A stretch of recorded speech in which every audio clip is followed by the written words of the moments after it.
Hello my people. It's Karim once again. Karim wa mastori.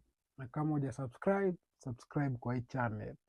Unagoja nini? Stories zitatoka wapi? Na kama uko na story ya kwanza, go back uone ya kwanza. Ni kitu more educating sana. Sana sana kwa mafundi na pia kwa ma-client, kwa ma-customer. This is the second video on my YouTube about Karim's mastori. Mastori ya leo bado is all about me, kitu nime experience kwa life. Hii bado itaku educated, itaku educate na pia utaget ikiwa funny. So ilikuwa day moja Murwa, tumerauka hivi, tumefungua Wera.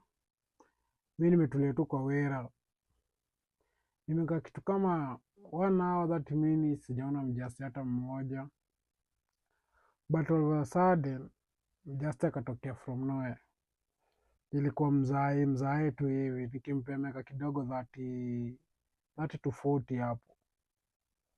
So mzae alikuwa amekaa, akaniuliza niaje, nikamwambia mimi niko poa, nataka uniuzie screen. Au pia I sell screens 32 43 Nadai uniuzie nini screen. Nikamwambia screen inchi ngapi? Akaniambia hii unaona ni 55. Nataka 55. Nikamwambia hii ni 55. Nikamtestia everything. After nikamalizia kumtestia, akaniambiaje, mimi na stay hapa nyuma but sasa naenda kazi. Nikienda kazi, nikirudi takuja kama napitia nini? Napitia the screen. Si unajua kama si yako na kama ni yako ni yako. Nikamwambia mzee haina shida. We ukiwa ready, ukikam hiyo jioni, si utanipitia, mimi niko hapa, mimi sikosangi hapa. Natoka hapa 10. Kaniambia haina shida. So mzee akatoka kwa shop.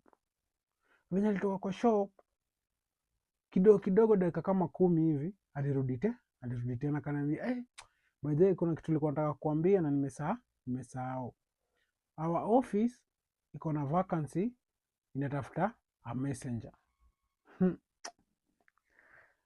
We huko nje ni kubaya. Nikamwambia hebu nipe namba yako, kuna mseneza rifaa akuje kwa ofisi yenu. Nikamwambia ofisi iko wapi? Akaniambia ofisi iko Ruiru, but kuna ka ofisi kingine kadogo hapa wapi, hapa Juja. So mimi nikamwambia nipe namba yako. Akaniambia wewe chukua namba yangu, mimi sitaogopa kumtaja baka jina. Alikuwa ananiambia anaitwa Mr. John. So nikachukua namba yake, nikampigia, nikamwambia hiyo ni namba yangu, in case uone nimepiga ujue ni mimi. So si mimi nikaingia, niko kwa group fulani inaitwa The Mutuals, na kuna nyingine Mathare Gen Z. So nikaingia kwa hizo group, nikatuma message, nikamwambia kama kuna mtu anadai Wera ya messenger, afanye nini? A pull up kwa shop yangu, nimconnect na mtu anadai job. Kuna boy fulani mori wangu sana anaitwa King Kevo, na kuna boy fulani pia alireply hapo kwa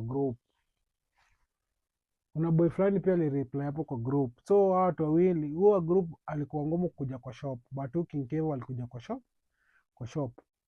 So huyu boy nikamtumia namba huo mjamaa, King Kevo akakuja. So huyu boy anaitwa King Kevo wako na credo.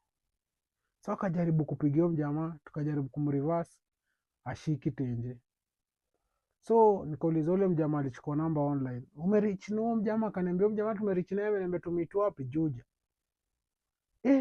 Nikamwambia wewe ni sawa, hebu meet, tunajua bado sijajua rada ni gani. Nikamwambia jaribu uende umeet naye, amekuitisha nini na nini? Akasema hajaniitisha kitu, ameniambia tu niende na ID. Nikamwambia wewe go, inaweza kuwa opportunity fiti kwa job.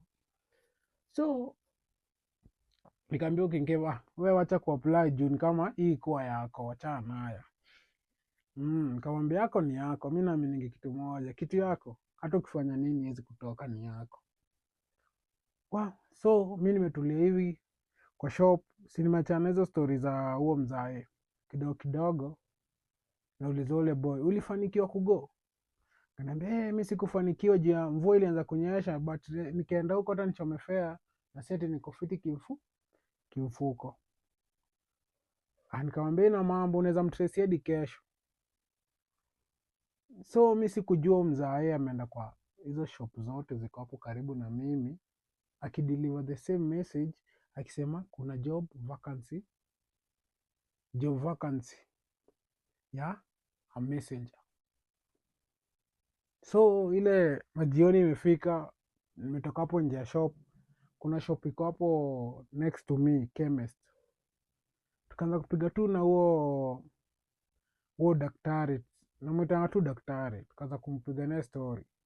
Nini kidogo kaniambia, unajua mtoto wa brother yake ako na kazi, lakini kuna mjamaa fulani amekaa akasema kuna opportunity ya messenger, na huo daktari alipiga through pass huo msichana, huo mtoto wa brother yake. Nikamwambia hiyo si ni poa. Akaniambia sasa kuna shida moja imefanyika, huyu mtoto wa sister yake ameenda kaibiwa simu, na mwenye alimwibia simu, guess what ni nani? I hope kenye una guess ni right. Yeah, it's Mr. John. So Mr. John hakuna kazi alikuwa nayo, so it's a fucking con man. Hata mi sikuamini, nikasema ningepeana mamorio wangu waende washikwe ndani na huu Mr. John. But ilikuwa lesson kwangu, nikajiambia unaona, mse ujui, usijaribu connect mse ujui na mtu unajua. Juu at the end of the day ujui nini itafanyika. So huyu mdem aliibiwa simu yake na huo Mr. John. So alikuwa anakuja kublame nani? Anko yake, huyu daktari. So huyu daktari anasema na regret sana kuconnect huo mjamaa na huyu mtoto wa bro yake. So hadi hata ikikuwa kifamilia ukidhani it was planned na huyu Mr. John na huyu daktari, but ikuwa hivyo. Huyu daktari pia alipatikana venye udem alipatikana. Mr. John alicheza na brain ya watu venye hata mimi alikuwa amecheza na brain yangu. So hii na lesson, usishikanishe watu, mtu mmoja unajua na mtu mmoja ujui. Utashikanisha hawa watu wawili na blanda itabaki kwako.